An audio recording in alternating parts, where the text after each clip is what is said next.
Hello students and welcome back to the next part of chapter number 4, that is gymnosperms. In this video we will be studying about detailed structure of root, stem and leaf of cycas plant. First of all we will see about external structure of cycas root. So at the beginning there is a primary root system in cycas. This normal taproot system is short-lived and replaced by large, fleshy, persistent, branched adventitious roots arising from the stem. Some of the lateral branches grow horizontally in soil and become apogeotropic. Apogeotropic means these are coming above the soil. They are not going deep in soil. They are remaining in upper surface of soil. That's why that is called as apogeotropic. They have numerous lenticels. Lenticels are small pores present on that is for exchange of gases. These roots frequently get infected with bacteria like Pseudomonas and Azotobacter. Some of the fungi and blue-green algae also, that is cyanobacteria. Examples are Anabena, Nostoc, Oscillatoria and Calothrix. The infection causes a distortion of their shape. The infected roots are repeatedly dichotomous. Here you can see that their distorted structure, and these are actually dichotomous structures can be seen there. And then due to development of such dichotomy, it becomes a structure of tubercles and apparently looks like that of a corals of ocean. These are called as coralloid roots. So due to this kind of coral-like structure, that is called as the coralloid root. Now these roots are swollen at the tip. The exact role of these endophytic cyanobacteria is not known, but generally they are fixing atmospheric nitrogen into the soil and they are helpful with respect to nutrition. Here in this image you can see the coralloid root. So if you see here, you can see dichotomy. It further you can see dichotomy. It grows further, you can see dichotomy. So at the growing point it gets bifurcated further, and this is actually called as a dichotomy. Here somewhere small dotted structures are there, and these are actually the lenticels which are meant for exchange of gases. Anatomically, the structure of cycas root is as follows. See here, you will note the following structures. It is differentiated to epidermis. Generally, the outermost layer of root is called as epiblema instead of epidermis. Then cortex and central vascular cylinder. So this epidermis you can see outermost layer. Then this biggest part is there, that is called as the cortex, and this central vascular cylinder you can see. Now epidermis is comprised of single layered parenchymatous cells. This single layered structure you can see. Then this multi-layered cortical region you can see. This is multi-layered, made up of parenchymatous cells filled with starch.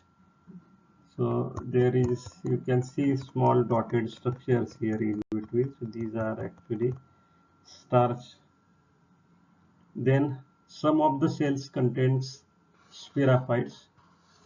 These cells you can note down here, here, here. These are actually crystals of calcium oxalate. The single layered endodermal cells have characteristic Casparian bands. So here you will see endodermis, this outermost layer. Actually, this is the innermost layer of cortex, and there is presence of Casparian bands over it, and it is multi-layered pericycle also present within that. Here you can see this layer throughout is actually a pericycle layer, and that too is made up of parenchymatous cells. The stele is diarch with exarch xylem. Here you can see this is one patch this side and another patch is there, and this remaining part is actually a phloem. So as this arm of xylem you can see and another arm of xylem you can see, so they are two in number, that's why it is called as diarch condition. A mature taproot shows secondary growth in thickness both intrastellar and extrastellar. So mature root shows secondary growth here inside the stellar region. This region, stellar means this region. I'll change the color. This is stellar region, and here also this is cortical region. So secondary growth is taking place in both the regions. Stem external structure is here you can see in figure, and it is columnar, so base column you can see with thick armor of persistent leaf bases. Here these persistent leaf bases are seen. However, Cassia siamensis has underground short tuberous stem. So one species where stem is remaining underground. Stem is usually unbranched. Throughout the length you can see unbranched, but sometimes branches are there as bulbil can grow into the new branch, individual branch, and so that in that case it seems to be a branched structure. Then the stem is irregular in outline because of number of persistent leaf bases. So this is irregular. If taken a section, this will look irregular structure due to presence of persistent leaf bases. Internally, the stem shows similarity like that of a dicotyledonous stem, which is differentiated into epidermis. This epidermis is very wavy. Actually, these are persistent bases. The single layered epidermis is discontinuous due to the presence of leaf bases. The epidermis is covered with thick cuticle. So there is presence of thick cuticle. The cortex is massive. This big region you will see that is called as a cortex, and which is made up of parenchymatous cells which are rich in starch grains. The cortex is traversed by several mucilaginous canal and leaf bases that you can see. Cycostem shows typically secondary growth in stem, and it is taking place this way. The normal intrastellar secondary growth is observed in early stages due to the bifacial activity of cambium ring. Now bifacial activity means what? This is cambium ring, and you can see that inside there is a development of or formation of new cells. This is called as xylem, and similarly it is also forming something outside. This something is nothing but phloem, and if you see this activity is taking place in both the directions. So these both direction activity is actually called as a bifacial activity. The primary cambium ring is short-lived. It is short-lived and it remains functional for a short time only. The secondary xylem produced centripetally shows tracheids with 4 to 5 rows of bordered pits and scalariform thickenings and one row of thin walled cells in between. There are development of three types of vascular rays, that is uniseriate rays, multiseriate rays, and foliar multiseriate rays. The phloem is well developed, which may exceed the volume of xylem. So amount of phloem developed might be more as compared to xylem in some of the cases. The companion cells are completely absent. This is very important characteristic feature. Instead, some phloem parenchyma and albuminous cells are formed. The stem does not produce any annual ring. This is a very important character. Cycas leaf actually shows leaf dimorphism. Di means two and morphism means morphological forms. So it is of two types. One is foliage leaf, that you can see this one, and another is there that is very small and it do not grow longer. It is remaining near about the stem and it is covered with brown colored small hair-like structures that is called as a ramenta.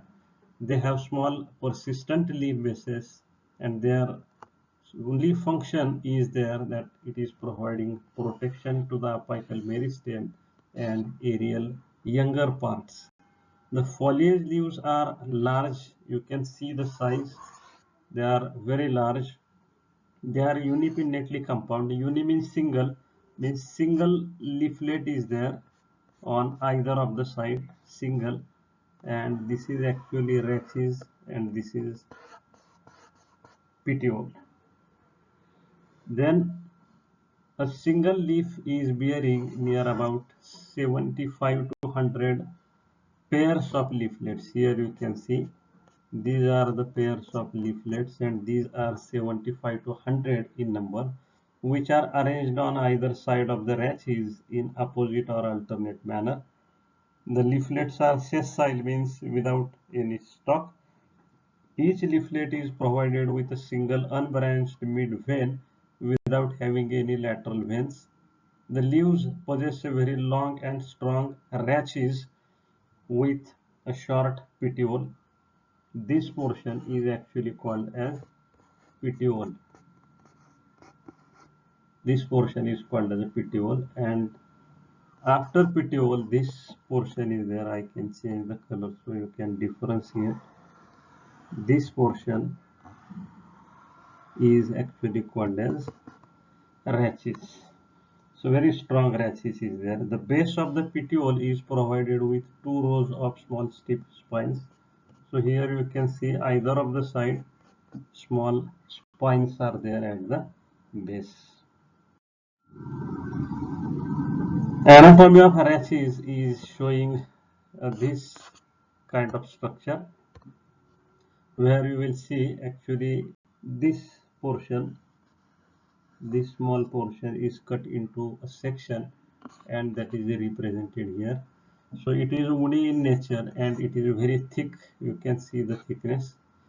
Hypodermis is sclerenchymatous. Actually this line is epidermis and this line is hypodermis. Then it has characteristic feature that is omega shaped outline of the numerous vascular bundles. If you connect these vascular bundles together, it will show the structure like that of omega. So omega type of arrangement of vascular bundle is seen. Each bundle has sclerenchymatous bundle sheath and it is open and collateral type. So this individual vascular bundle, if seen, that around this vascular bundle there is layer of cell and that is called as a bundle sheath cell. These bundle sheath cells are there around these all vascular bundles. Actually, the leaf of cycas is showing similar structure like that of a dicotyledonous leaf. Let's see which similarities are there. If you see this upper layer, this is actually thick cuticle. If you see here, there is a single layered structure which is upper epidermis. Similar kind of single layered structure is appearing here, that is lower epidermis. Then somewhere at the lower epidermis there is presence of stomata and that is typically sunken type of stomata, which is little bit deeply situated instead of being present on the surface. Then here you can see a big zone is there, that is called as mesophyll, and this mesophyll is differentiated into two zones. If you see this upper cells, these are columnar, and this is called as a palisade tissue, which is photosynthetic in function. And here you will see some horizontal type of cells are there, which are shape-wise different as compared to these palisade tissue, that is actually called as spongy tissue, which has function of storage. So this is a typical structure like that of a dicotyledonous leaf, and this is called as a dorsiventral leaf. In the next video, we will see about embryology of cycas and economic importance of gymnosperms. Thank you.